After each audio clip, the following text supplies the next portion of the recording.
ഇതുവരെ ഒരു പള്ളിയിൽ അച്ഛനും ഉസ്താദും സ്വാമിയും മരിച്ചിട്ട് ആടെ പോയിട്ട് ഈടെ ഇങ്ങനെയാന്ന് വാട്സപ്പിൽ അയച്ചു തന്നെ നമുക്ക്.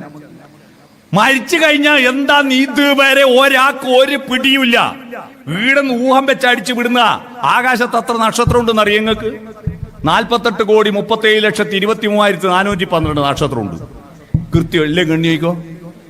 ആർക്ക് എണ്ണാൻ പറ്റൂ? അതുകൊണ്ട് എന്തും പറയാലോ. അതുകൊണ്ട് മരിച്ചു കഴിഞ്ഞാൽ എന്താന്ന് ഒരു പിടിയും ഇന്നോളം ആർക്കും പിടികിട്ടിയില്ല. അതുകൊണ്ട് അവിടെ സ്വർഗം, അവിടെ ജന്നത്തുൽ ഫിർദൗസ്, അവിടെ പിന്നെ പറുദീസയൊക്കെ ഉണ്ട് എന്നൊക്കെ പറയുന്നത് ഇവിടെ ഇരുന്നവരാ. ഇവിടുന്ന് പറഞ്ഞ പോയവരൊന്നും പറഞ്ഞിട്ടില്ല. നമ്മുടെ ഒരു ഭാഗ്യം നിങ്ങൾ നോക്കുക. പഴമയുടെ സൗന്ദര്യവും പുതുമയുടെ സൗകര്യവും രണ്ടും അനുഭവിച്ച ഭാഗ്യവാന്മാരാ നമ്മള്. നമ്മുടെ പുതിയ തലമുറയിലെ ഫ്രീക്കന്മാരില്ലേ? ഫ്രീക്കന്മാർ എന്ന് പറഞ്ഞാൽ എന്താണെന്നറിയാവോ?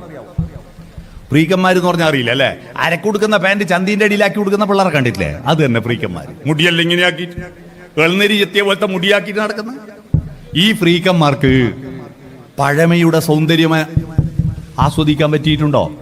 നമ്മുടെ ബാല്യകാലത്തിലെ ബന്ധങ്ങളുണ്ടോ? സൗഹൃദ ബന്ധങ്ങളുണ്ടോ? ഒന്നും ആസ്വദിക്കാൻ പറ്റിയിട്ടില്ല. നമ്മൾ രണ്ടും കണ്ടവരാ.